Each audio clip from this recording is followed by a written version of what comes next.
Hello, this is Coach Wilson, and this is Unit 1, Day 9. There will be no journal topic today, so you get to have a day off on your journal. But today we are going to start talking about some of the trouble going on in the colonies. All right, what struggles did colonists face in the New World? What did they face from England, from Native Americans, and from within? Okay, so early regulation of England. The Navigation Acts was something that England had instituted in the 1600s as a way to try to regulate commercial trade from the colonies.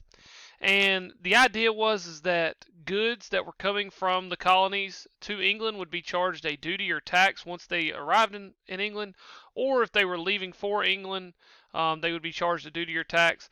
But essentially, you could not export or import out of the colonies without paying England kind of their due. The problem was the acts were barely enforced, and that's going to kind of lead to problems later on in the period when we start talking about the development of the colonies. The other thing here is salutary neglect. During the 1600s, there was a lack of management by the American colonies by Britain, and this is going to allow America to develop its independence. And that's the neglect of the colonies is what allows America to kind of develop the idea that they don't need England in order to survive. And that's kind of what we've been talking about the last few days of notes is the development of the colonies and how England and the colonies are starting to kind of divide. So here's just a map to show you kind of an idea of how the Navigation Acts helped mercantilism. Remember, mercantilism is a country's power is in its wealth. So the more wealth you have, the more power you have. Now, early rebellion in the colony, Britain decided they wanted to begin enforcing taxes, which led to resistance from the colonists and the colonial assemblies. And essentially, imagine that your parents never enforced the rules about things they've told you, and then all of a sudden they start trying to crack down. That's exactly what it was from England. And the royal governors were forced to face the fact that these angry colonists were not happy with the English government, and they were trying to enforce the law, and the royal governors ended up kind of being they took the brunt of all of the animosity.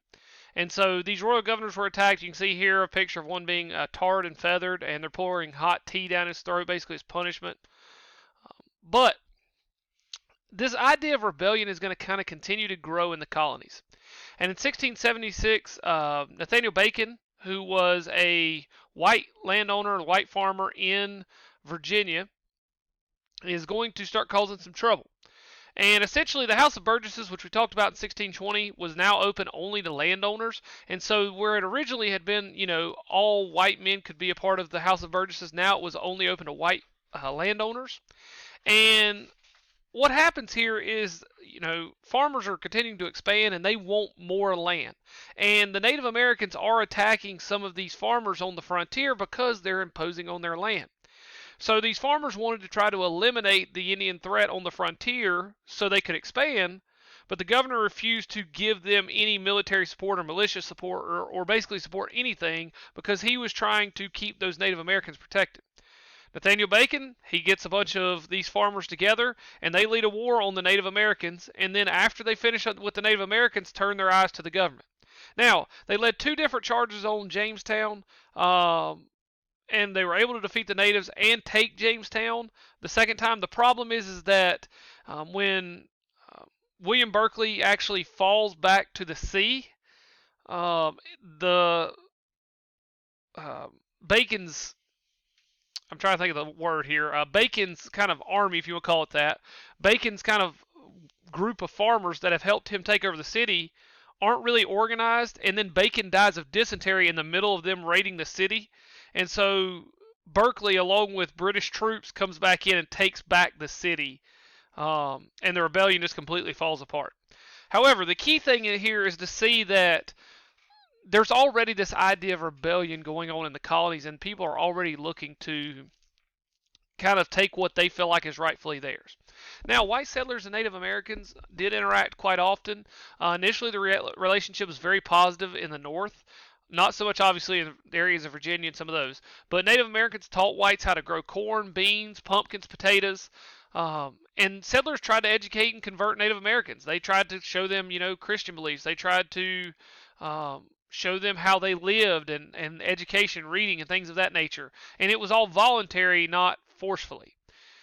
Unfortunately, the settlers had very unreasonable appetites for land, and they had zero respect for Native American culture. So, because of this, that relationship's not going to last very long. Which leads us to King Philip's War. King Philip's War took place in 1675, but before that, in 1637, hostilities between the Pequot Indians and settlers led to an all-out war against the Native Americans in Connecticut, and almost wiped out all of the Native Americans in that area. Then fast forward to 1675, some almost 40 years later, the Wampanoag tribe rose up against whites in Massachusetts, led by their leader King Philip, also known as Metacomet to the natives, and they killed over 1,000 settlers in 3 years. And so what happens here is the Native Americans get tired of these white settlers pushing in on their land and start fighting back, and you can understand why. The Native Americans had gained new technology while they were while the white settlers were in Massachusetts, which was called the flintlock musket, and essentially it just loaded much, or it shot much faster than what the old muskets were, the matchlock rifles. You actually had to take and light the matchlock rifle in order to fire it. With the flintlock musket, it was more kind of like what you think about with the Revolutionary War, where you pack down the ammunition through the barrel and then cock it and fire it. White settlers also turned to new forces and allied with the Mohawk Indians in order to defeat Metacomet.